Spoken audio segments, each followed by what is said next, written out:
Assalamualaikum warahmatullahi wabarakatuh. Salam sejahtera bagi kita semua.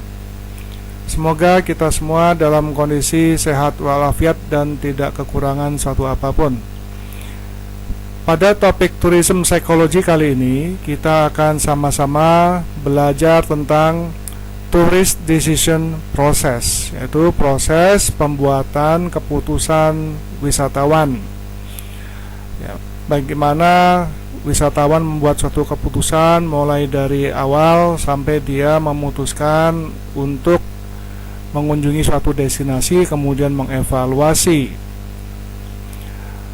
Nah, pentingnya memahami proses konsumen menerima informasi dan menyaring informasi yang relevan untuk memperoleh daftar pilihan destinasi wisata. Ya, hal ini sangat penting. Kegagalan memahami proses pembuatan keputusan oleh konsumen akan berakibat pada hilangnya peluang dalam melayani kebutuhan konsumen untuk berwisata. Ya.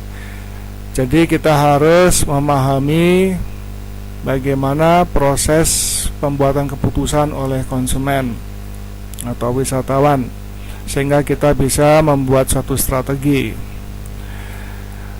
Nah, beberapa tahapan yang ada di dalam pembuatan keputusan, yaitu pertama adalah tahapan atau fase pre-decision, yaitu sebelum pembuatan keputusan, di mana konsumen atau konsumer wisatawan itu mendapatkan informasi-informasi dari luar, stimulus dari luar, ya.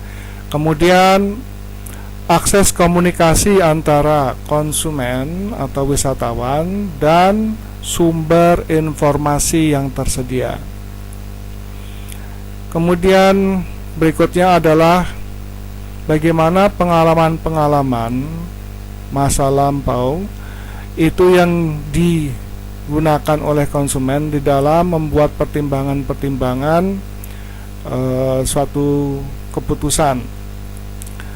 Di sini suatu tahapan bagaimana customer atau konsumen menerima dan menyaring informasi yang relevan untuk membuat daftar pilihan destinasi yang dikehendaki.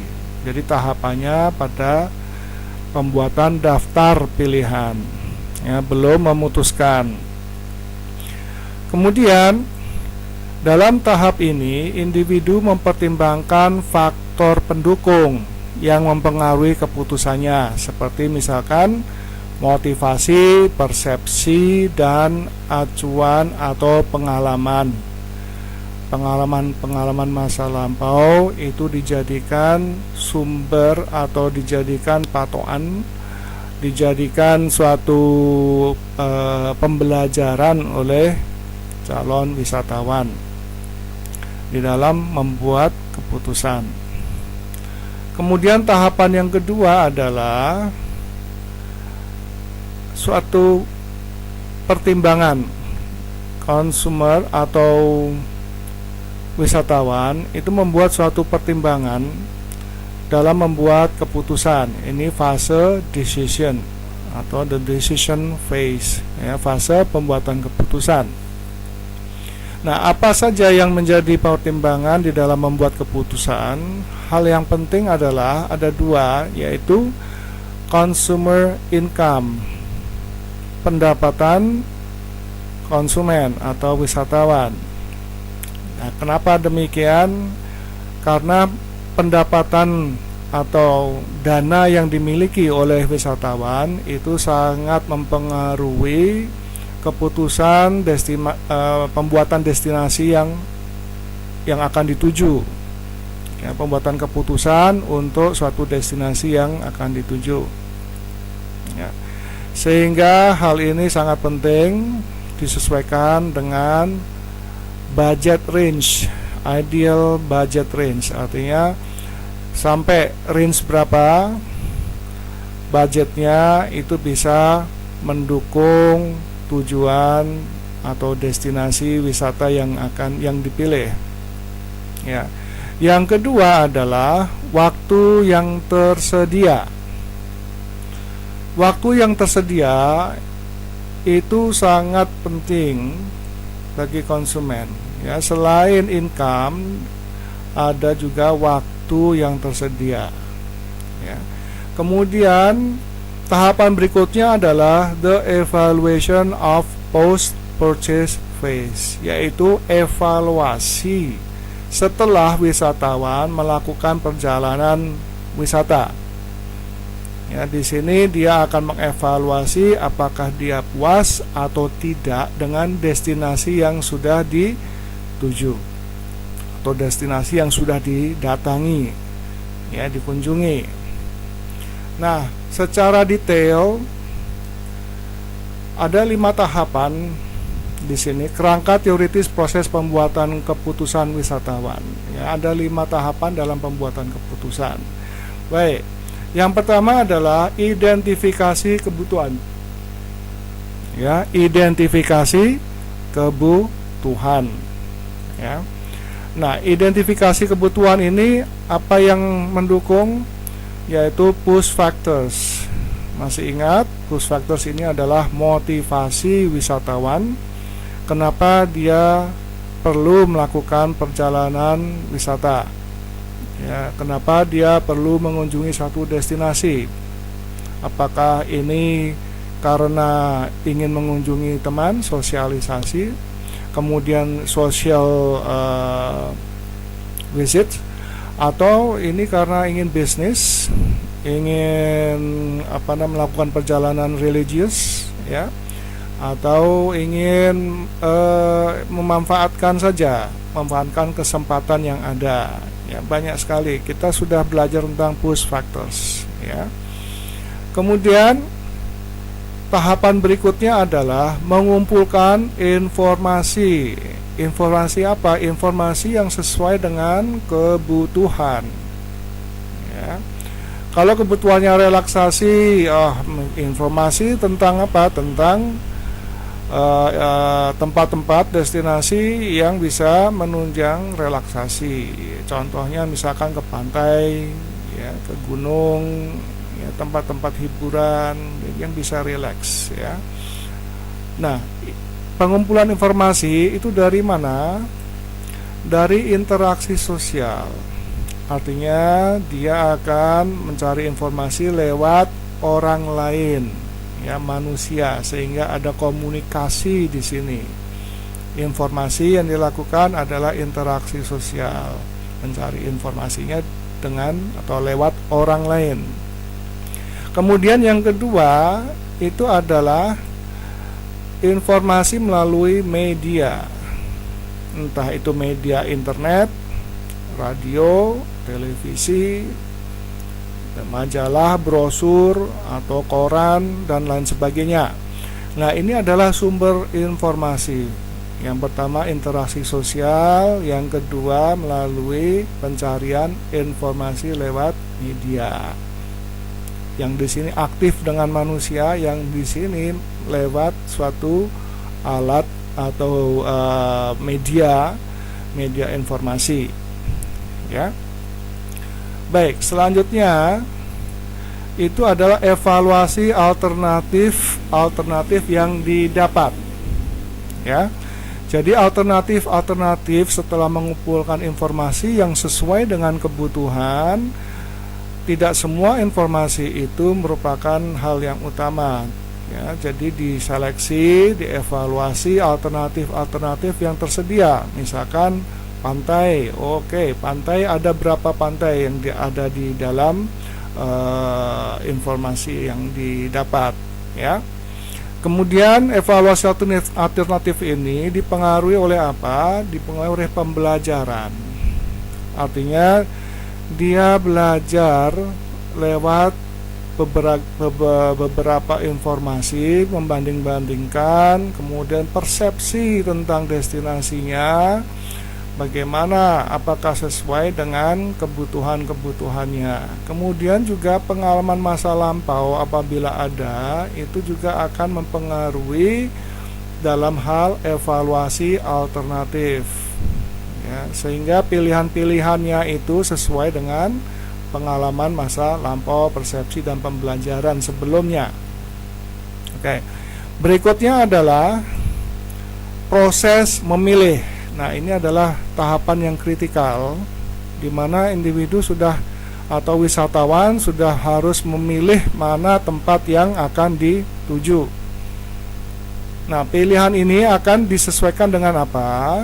Disesuaikan dengan budget, ya, dana yang tersedia. Dana yang tersedia mendukung tidak, ya, dengan pilihan-pilihan yang sudah dievaluasi, ya. Kemudian berikutnya adalah waktu yang tersedia. Apakah waktu yang tersedia cukup? Dalam hal ini mendukung, ya, dalam pilihan identifikasi kebutuhan ini, waktunya cukup tidak untuk relaksasi, atau waktunya cukup tidak dari segi jarak, ya. Nah, seringkali terdapat masalah kedua hal ini, ya, satu di antaranya, misalkan ada uang tidak ada waktu tidak ada uang yang cukup, ya. Kalau dua-duanya tersedia tidak masalah, sehingga pilihan itu bisa dibuat semaksimal mungkin. Baik, jadi dua hal ini penting, yaitu dana, ya, customer income, dan juga waktu yang tersedia di dalam pemilihan destinasi.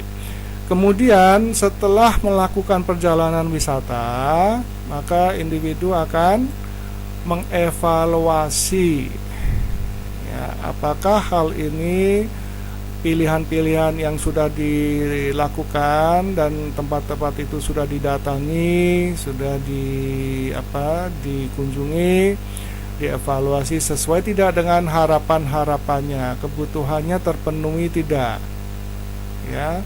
Nah, evaluasi ini akan menentukan apa? Akan menentukan probabilitas pengulangan, repeat visitors, ya. Dia akan mengulangi hal yang sama, mengunjungi tempat-tempat yang sudah pernah dikunjungi, ya. Evaluasi ini sangat menentukan, ya. Nah, secara keseluruhan ini, ya, dapat dibuat suatu pemilihan sederhana, atau gambaran sederhananya adalah individu mencari informasi, ya. Informasi ini sesuai tidak dengan ekspektasinya, dengan harapan. Kalau sesuai, maka individu bisa setuju dengan informasi tersebut, kemudian atau bisa menolak informasi tersebut. Kalau setuju, maka dia akan pergi berwisata. Kalau menolak dengan informasi itu, maka dia akan tidak pergi berwisata atau membatalkan, ya. Ini masih selain ini banyak hal lagi di luar ini, ya. Masih ada cuaca, masih ada faktor jarak, transportasi dan segala macamnya, ya.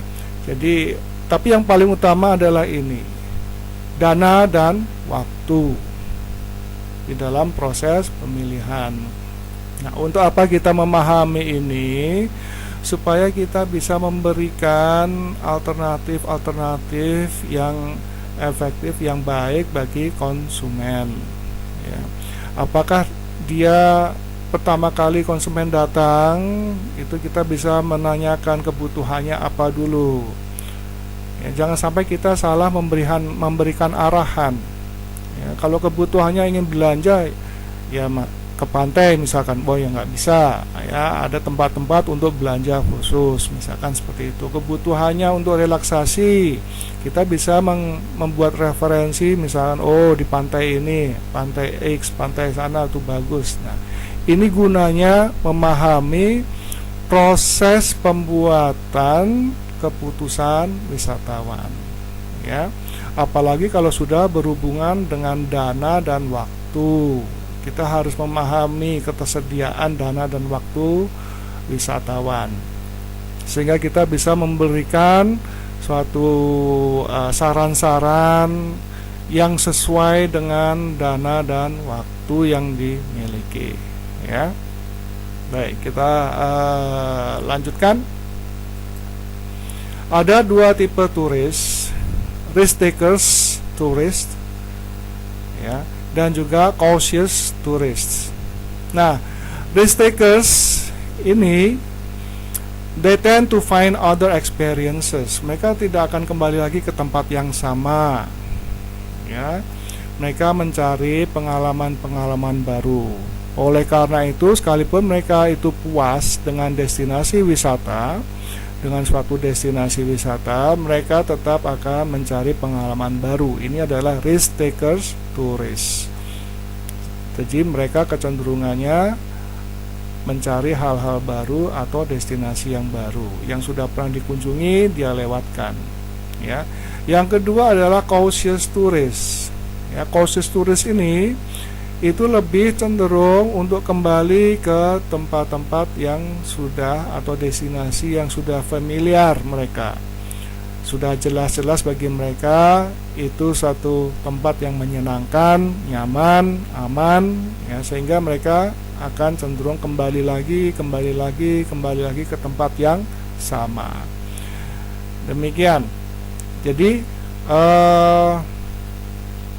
beberapa hal yang perlu difahami itu saya pikir sudah cukup, sehingga Anda nanti harus mempelajari lagi bagaimana proses pembuatan keputusan ini, ya. Kemudian nanti bisa mengerjakan kuis yang tersedia di Google Classroom. Silakan Anda menjawab, dan kemudian nanti akan saya berikan feedbacknya. Demikian, terima kasih. Wassalamualaikum warahmatullahi wabarakatuh.